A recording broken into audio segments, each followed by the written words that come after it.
Hello everyone. इस video में हम calculus of complex function chapter का एक और टॉपिक पढ़ेंगे जिसका नाम है डिफरेंशिएबिलिटी ऑफ कॉम्प्लेक्स फंक्शन। हम ये देखेंगे कि हम किसी कॉम्प्लेक्स फंक्शन का डेरिवेटिव कैसे निकाल सकते हैं। जैसे कि हमारे पास कोई फंक्शन एफ ऑफ जेड है, उसका आपको डेरिवेटिव निकालना है तो वो कैसे निकालेंगे। तो उसको हम इन दोनों फॉर्मूलाज की हेल्प से निकाल सकते हैं। एक तो फॉर्मूला है एफ डैश जेड नॉट। मान लेते हैं कि आपको जेड नॉट के ऊपर डेरिवेटिव निकालना है, ठीक है। तो उस केस में आपके पास जो फॉर्मूला होगा वो ये होगा, limit z tends to z not f of z minus f of z not upon z minus z naught, ठीक है। और एक फॉर्मूला ये भी है, limit delta Z tends to zero f of Z plus delta z minus f of z upon delta z, ठीक है, अगर आपको एफ डैश जेड निकालना है। जैसे कि हम एक एग्जांपल करते हैं, find f dash z where f z is equal to z cube plus two z square plus iota. हमें एफ डैश जेड निकालना है, मतलब कि इस फंक्शन के लिए डेरिवेटिव निकालना है। तो कैसे निकाल लेंगे, तो निकालते हैं। देखिए सबसे पहले हम फॉर्मूला लिखेंगे। आपको पता है एफ डैश जो जेड का फॉर्मूला होता है वो क्या होता है, मैं ये वाला फॉर्मूला यूज़ कर रहा हूँ। वो होगा limit delta Z tends to zero f of Z plus delta z minus f of z upon में डेल्टा जेड, यही फॉर्मूला होता है, ठीक है। अब हमें क्या निकालना है, f of Z plus delta z निकालना है। फिर एफ ऑफ जेड यहाँ पुट करेंगे, ठीक है, और उसके बाद सॉल्व करेंगे। तो f of Z plus delta z पहले निकालते हैं। इसको मैं क्वेश्चन नंबर 1 मान लेता हूँ। F of Z plus delta Z हम सबसे पहले निकालेंगे। एफ ऑफ जेड क्या है, ये जहाँ जहाँ जेड है वहाँ वहाँ आप Z plus delta Z put कर दो, तो आपका F of Z plus delta Z आ जाएगा, ठीक है। तो यहाँ पुट करो तो यह आ जाएगा जेड प्लस डेल्टा जेड की पावर 3 प्लस 2 जेड की जगह जेड प्लस डेल्टा जेड की पावर 2 प्लस आयोटा, ठीक है। नेक्स्ट टाइम इसको सॉल्व करते हैं। यहाँ फॉर्मूला लगाएंगे ए प्लस बी के होल क्यूब का। तो क्या फॉर्मूला होता है, ए का क्यूब, ठीक है, जेड का क्यूब प्लस डेल्टा जेड का क्यूब, ठीक है, plus 3 into A into B, ठीक है, A minus Z into delta Z into में ए प्लस बी, मतलब कि Z plus delta Z plus ये वाली टर्म 2 स्क्वायर को भी खोल देते हैं। तो ये आ जाएगा जेड का स्क्वायर प्लस डेल्टा जेड का square plus 2 into Z delta Z आ जाएगा और प्लस आयोटा। नेक्स्ट स्टेप में हम क्या करेंगे, z cube as it is delta Z का क्यूब एज इट इज, इसको मैं अंदर मल्टीप्लाई करवा देता हूँ। तो ये आ जाएगा 3 इंटू जेड का स्क्वायर इंटू डेल्टा जेड, इसको इसके साथ मल्टीप्लाई कराऊंगा तो 3 into Z into delta Z into delta Z क्या हो जाएगा, डेल्टा जेड का स्क्वायर प्लस 2 को अंदर मल्टीप्लाई करवाऊंगा। अब 2 Z square plus 2 delta Z का square plus 2 Z delta Z, sorry 2 to the 4 Z delta Z plus iota. तो ये आपका आ गया F of Z plus delta Z. इसको मैं इक्वेशन नंबर मान लेता हूँ 2। अब जो ये वैल्यू है इसको मैं यहाँ पुट कर दूंगा, और आपको पता है एफ ऑफ जेड की वैल्यू तो ये हमें गिवन ही है, ये मैं इसमें पुट कर दूंगा। तो मेरे पास क्या आ जाएगा, एफ डैश जेड, आप लिखोगे पुटिंग 2 in 1। तो एफ डैश जेड क्या आ जाएगा, limit delta Z tends to zero, इसकी जगह ये पूरी वैल्यू पुट करूँगा। तो Z cube plus delta Z का cube plus 3 Z square delta Z plus 3 Z into delta Z का square plus 2 Z square plus 2 delta Z का square plus 4 Z delta Z plus iota, ठीक है। और minus में क्या है, f of Z है। तो एफ ऑफ जेड हमारे पास ये रहा, तो ये पुट कर देते हैं माइनस ये एफ ऑफ जेड क्या है, जेड क्यूब, ठीक है, A plus 2 Z square plus iota. ये माइनस अंदर मल्टीप्लाई होगा तो यहाँ भी माइनस, यहाँ भी माइनस आ जाएगा, ठीक है। और अपॉन में क्या चल रहा है, डेल्टा जेड चल रहा है। देखिए अब ये जेड क्यूब से ये जेड क्यूब कट गया, ठीक है, ये 2 जेड स्क्वायर से ये 2 जेड स्क्वायर कट गया और ये आयोटा से आयोटा कट गया। अब हमारे पास देखिए ये वाली टर्म्स हैं, ये इन सब में डेल्टा जेड आ रहा है ना, डेल्टा जेड है। तो हमें क्या करना होता है, जब हम लिमिट अप्लाई करेंगे, मतलब कि डेल्टा जेड को 0 पुट करेंगे तो नीचे हमारा डिनोमिनेटर में 0 आ रहा है। तो इसलिए हमें ये कोशिश करनी होती है कि नीचे हमारा 0 ना आए। तो उसके लिए हम क्या करेंगे, ऊपर वाले में से डेल्टा जेड को कॉमन निकाल के नीचे वाले डेल्टा जेड से काट देंगे, ठीक है। आपको लिमिट का पता ही है ना कि हमें नीचे डिनोमिनेटर में 0 नहीं चाहिए होता। अगर डिनोमिनेटर में 0 आ जाएगा तो उस केस में फिर हमारा जो आंसर है वो अनडिफाइंड हो जाएगा। तो इसलिए तो हम लिमिट लगाते हैं। तो मैं इस जोन से मेरे पास टर्म्स बचे हैं, उनमें से सब में से मैं डेल्टा जेड को बाहर कॉमन निकाल लेता हूँ। ठीक है, मेरे पास क्या बचेगा, यहाँ डेल्टा जेड का स्केयर ही अकेला बचेगा, प्लस यहाँ 3z स्केयर अकेला बचेगा क्योंकि डेल्टा जेड तो निकल गया, यहाँ 3z इंटू एक डेल्टा जेड बचेगा। ठीक है, प्लस यहाँ 2 डेल्टा जेड बचेगा, प्लस यहाँ 4z अकेला ही बचेगा, और अपॉन में delta Z as it is, और limit delta Z tends to 0। Delta Z से डेल्टा जेड कट गया, limit delta Z tends to 0, अंदर क्या बचा, ये टर्म्स बची बस। ठीक है, अब मैं ना लिमिट भी साथ के साथ पुट कर देता हूँ। जब मैं डेल्टा जेड को 0 पुट कर दूंगा ये कटने के बाद, तब मेरे पास क्या आएगा, ये टर्म 0 होगी, यहाँ भी डेल्टा जेड है, ये भी 0 होगी, ये भी 0 होगी। आपके पास क्या बचा, 3z का स्क्वायर प्लस 4z बचा। ठीक है, यही आपका क्या है, एफ डैश जेड है। यही निकालना था ना आपको।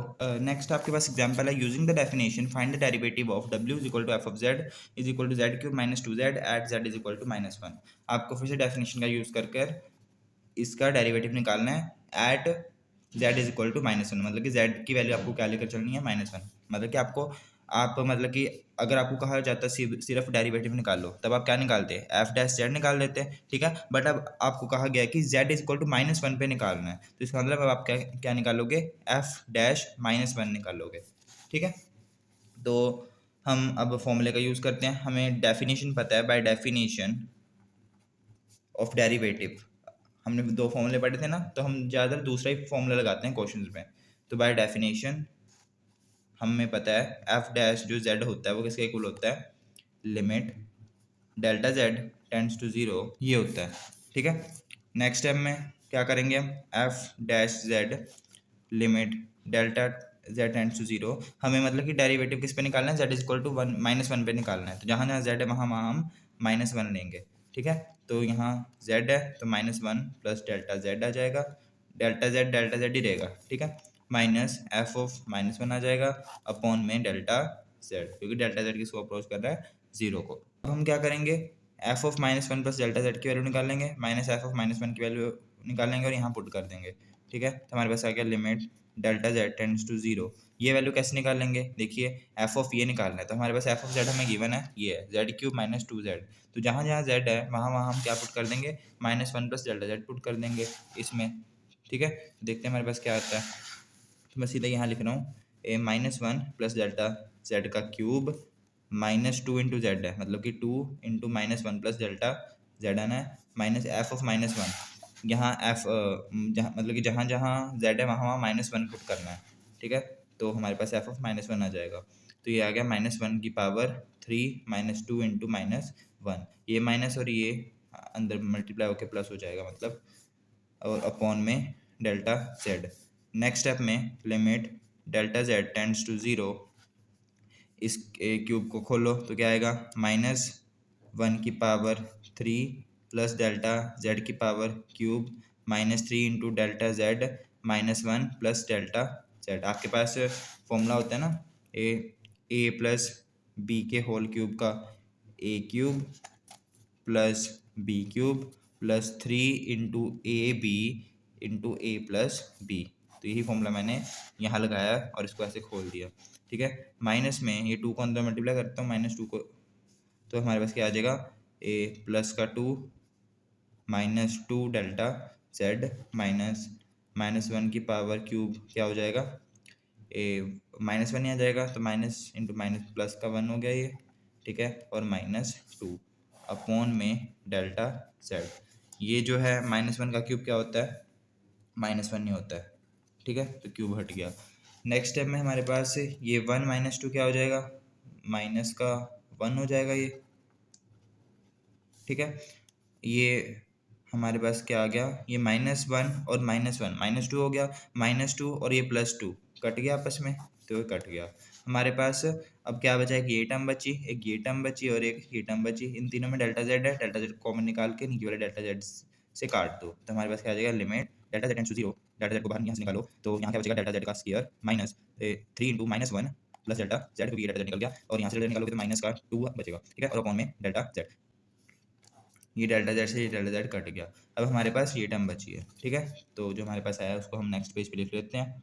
तो हमारे पास ये आ गया। अब आप देख सकते हो यहाँ कोई भी डिनोमिनेटर में डेल्टा जेड नहीं है, तो हम यहाँ जीरो पुट करेंगे तो अनडिफाइंड टर्म नहीं आएगी, तो डेल्टा जेड को जीरो मतलब कि पुट कर दो, तो हमारे पास क्या आ जाएगा, ये टर्म जीरो होगी, यहाँ से ये टर्म जीरो होगी, तो हमारे पास क्या बचा, -3 इंटू -1, तो ये हो जाएगा प्लस का 3 -2, आंसर क्या आ गया, 1 आ गया। तो इसका मतलब f डैश -1 की वैल्यू क्या है, 1 है, तो ये हमारा डेरिवेटिव आ गया -1 पे। अब देखिए, अब हम अपने नेक्स्ट टॉपिक की ओर चलते हैं। जो हमारे जो डिफरेंशिएबिलिटी होती है ना, उसकी एक ये डेफिनेशन भी होती है, एप्सिलॉन डेल्टा डेफिनेशन, ठीक है, जिससे हम ये प्रूव कर सकते हैं कि कोई फंक्शन डिफरेंशिएबल है। किसी को डिफरेंशिएबल अगर प्रूव करना होगा ना, तब हम इस डेफिनेशन का भी यूज़ कर सकते हैं। ये वैसे आपका कहीं ज़्यादा यूज़ नहीं हुआ आपके मतलब इस चैप्टर में, पर तभी मैं आपको बता देता हूँ। डेफिनेशन के अकॉर्डिंग हम किसी भी फंक्शन को डिफरेंशिएबल कब कहेंगे, अगर for epsilon greater than 0 there exist delta greater than 0 such that f of z plus delta z minus f of z upon जो डेल्टा z है माइनस f डैश z का जो मॉडुलस होगा वो लेस देन एप्सिलॉन होगा, कब, when ever delta z का जो मॉडुलस है वो लेस देन डेल्टा होगा। ये आपकी डेफिनेशन है, ठीक है। इसके बेस हम एक क्वेश्चन करते हैं, जैसे कि हमने ये एग्जांपल करा था ना, ये वाला एग्जांपल, ये एग्जांपल हम इस डेफिनेशन से भी कर सकते हैं, करके देखते हैं। एग्जांपल लिख लेता हूँ मैं, ये एग्जांपल है, ठीक है। हमें वहाँ कहा गया था कि इसका डेरिवेटिव फाइंड आउट करना है। जब डेरिवेटिव फाइंड आउट करना है तब तो वही फॉर्मूला लगाना है जो हमने लगाया था, बट अगर आपको कहा जाए कि प्रूव करना कि ये डेरिवेबल है, तो उस केस में हम इस डेफिनेशन का यूज़ कर सकते हैं, ठीक है। कैसे करेंगे, आपको पता है हम लेकर किसको चलते हैं, इसको लेकर चलते हैं, और हम प्रूव क्या करते हैं लास्ट में कि जो डेल्टा z है वो किसी पॉजिटिव नंबर डेल्टा से क्या होगा, लेस देन होगा, ठीक है। हमें ये करना होता है, तो हम इसको लेकर चलेंगे और इसी की हेल्प से हम इसको प्रूव करते हैं। तो इसको लेकर चलते हैं, consider f of z plus delta z minus f of z upon delta z minus f dash z, ठीक है, इसको हम लेकर चलेंगे। अब देखिए f of z plus delta z minus f of z upon delta Z, इसकी value आपने निकाली हुई थी पहले ही। देखिए हमने जब ये क्वेश्चन करा था इसमें हमने वैल्यू निकाली थी ना, ये वाली कहाँ गई, ये वाली वैल्यू, ठीक है। ये पूरी वैल्यू को हमने निकाला था, सॉल्व करके हमारे पास क्या आई थी, ये जो ब्रैकेट में यहाँ बची है, डेल्टा जेड से डेल्टा जेड को हमने काट दिया था, ठीक है। उसके बाद हमारे पास जो ये बचा था ये आपकी क्या थी, यही मतलब यही वैल्यू थी, ये वाली वैल्यू। लिमिट अभी हमने पुट नहीं करी, अभी हमने यही वैल्यू निकाली थी, और ये क्या आई थी, ये आई थी। तो ऐसे ही आपको उसमें भी निकालनी है ये वैल्यू, तो मैं ये सीधी वहाँ पुट कर रहा हूँ। तो इस पूरे की जगह मैं क्या लिख दूंगा, ठीक है, माइनस में एफ डैश जेड, उसको हमने जब डेरिवेटिव निकाल लिया था, एफ डैश जेड ही तो उसमें निकाला था हमने, ये एफ डैश जेड, ठीक है, एफ डैश जेड ही तो हमने निकाला था पूरे क्वेश्चन में, तो वो क्या आया था 3z² प्लस 4z, तो एफ डैश जेड की जगह मैं वही पुट कर दूंगा, ठीक है। एफ डैश जेड की जगह क्या पुट कर दूंगा, 3z² प्लस 4z, तो ये माइनस था बाहर, तो यहाँ -4z हो जाएगा, ठीक है। तो ये आ गया, इसको हम लिखेंगे मोड में। नेक्स्ट टाइम में जो काट रहा है काट दो, ये 3z² से 3z² कट गया, 4z से ये 4z कट गया, तो हमारे पास क्या बचा, डेल्टा z का square plus 3z delta z plus 2 delta z, ये बचा। अब देखिए हमें प्रूव क्या करना होता है कि जो डेल्टा z है वो लेस देन क्या है, डेल्टा है, बट यहाँ हमारे पास ऐसी कोई टर्म है ही नहीं, मतलब कि इसमें हमें डेल्टा जेड को लाना पड़ेगा ना। तो ये देखिए डेल्टा जेड तो यहाँ है ही है, तो डेल्टा जेड को मैं क्या करता हूँ, यहाँ से कॉमन निकालता हूँ, तो मेरे पास क्या आएगा, delta Z plus 3z delta Z, sorry 3z अकेला आएगा प्लस 2 आ जाएगा, ठीक है, और बाहर मॉडुलस। नेक्स्ट टाइम में ये मॉडुलस मैं ऐसे लिख सकता हूँ, डेल्टा जेड का modulus into delta Z plus 3z plus 2 का मॉडुलस। अब देखिए जो ये पूरी टर्म थी ये लेस देन क्या थी, एप्सिलॉन थी, तो ये भी जो पूरी टर्म होगी ये भी लेस देन एप्सिलॉन होगी, क्योंकि ये इसी से ही आया है, ठीक है। बट हमें प्रूव क्या करना था, मतलब ये प्रूव करना है कि डेल्टा जेड का जो मॉडुलस है वो किसी पॉजिटिव नंबर डेल्टा से छोटा है, ठीक है। हमें इस डेल्टा की वैल्यू को फाइंड आउट करना है, ठीक है, मतलब कि हमें एक डेल्टा ऐसा चाहिए जो इससे क्या हो, छोटा हो। बट हमारे पास तो यहाँ डेल्टा जेड तो है, बट हमारे पास यहाँ डेल्टा जेड के मॉडुलस के साथ ये भी है, ठीक है। अगर ये वाली टर्म यहाँ ना होती ना, तो हमारे पास क्या आ जाता, delta Z less than epsilon आ जाता, और हम कह देते कि हमारे पास एक पॉजिटिव नंबर ऐसा आ गया है जो इससे बड़ा है, हम कह सकते हैं डेल्टा जेड किसी पॉजिटिव नंबर से छोटा है वो पॉजिटिव नंबर क्या है, यहाँ एप्सिलॉन है, मतलब कि यहाँ डेल्टा एप्सिलॉन के इक्वली आ जाता, ठीक है। बट यहाँ हमारे पास डेल्टा जेड के साथ ये वाली टर्म भी है, तो इसकी हमें फिर क्या करना होता है, इसकी हमें वैल्यू निकालनी होती है इसको रिस्ट्रिक्ट करके। यही हमने करा है ना पिछले क्वेश्चन में, जब भी हमारे पास एप्सिलॉन डेल्टा डेफिनेशन आई है, चाहे वो लिमिट में हो या फिर कॉन्टिन्यूटी में हो, ठीक है, या फिर यहाँ डिफरेंशिएबिलिटी में है, तब भी हमें ये करना है। तो हमें इसको रिस्ट्रिक्ट करना होता है और इसकी वैल्यू को निकालना होता है। तो हम लिखेंगे वी रिस्ट्रिक्ट डेल्टा जेड के मोड को हम क्या मान लेते हैं, लेस देन 1 मान लेते हैं, ठीक है। तो इसको रिस्ट्रिक्ट कर दिया और हम अब इसकी वैल्यू को निकाल लेंगे, ठीक है। हम क्या लिखेंगे, delta Z plus 3z plus 2 का मॉडुलस। नेक्स्ट टाइम में हम इसको कैसे लिख सकते हैं, लेस देन z का मॉडुलस, सॉरी डेल्टा जेड है, डेल्टा जेड का मॉडुलस प्लस 3z का मॉडुलस प्लस 2 का मॉडुलस, ऐसे लिख सकते हैं। अब डेल्टा जेड क्या था, लेस देन 1 था, हम ये मान के चले थे ना, ये हम यहाँ पुट कर देंगे, तो लेस देन का साइन, इसकी जगह मैं क्या लिख दूंगा 1 प्लस 3z प्लस 2 का मॉडुलस, सॉरी, और 2 का मॉडुलस 2 ही आ जाएगा, तो 1 प्लस 2, 1 प्लस 2 क्या होता है, 3 होता है, तो ये आ गया 3 प्लस 3z का मॉडुलस, ठीक है। तो इसका मतलब z प्लस 3z प्लस 2 का जो मॉडुलस है वो लेस देन आ गया इसके। हम इसको ऐसे भी लिख सकते हैं, 3 बाहर हमने कॉमन निकाल दिया, 1 प्लस जेड का मॉडुलस, ठीक है। तो हमने क्या निकाल दी, इसकी वैल्यू निकाल दी, इसकी वैल्यू हमें चाहिए थी ना, तो इसकी वैल्यू हमने क्या दिखा दी कि लेस देन है किसके, इसके लेस देन है। तो ये जो वैल्यू हमारे पास आई है हम इसमें पुट कर देते हैं और डेल्टा जेड का मोड हम फिर निकाल पाएंगे। जब अगर मैं इसको इसमें पुट करता हूँ तो मेरे पास क्या आ जाएगा, इसमें पुट करो तो डेल्टा जेड का मोड इंटू, इसकी जगह मैं क्या पुट करूँगा, ये तो आ जाएगा 3 × 1 प्लस जेड का मॉडुलस, और ये लेस देन क्या है, एप्सिलॉन है, ठीक है। मुझे वैल्यू किसकी निकालनी है, डेल्टा जेड को, मतलब कि के मॉडुलस को हमें लेस देन क्या दिखाना है, पॉजिटिव नंबर दिखाना है, ठीक है। तो मैं इसको क्या ले जाता हूँ, नीचे ले जाता हूँ इसके, तो क्या आ जाएगा, डेल्टा जेड का mode less than epsilon upon 3 × 1 plus Z का मोड,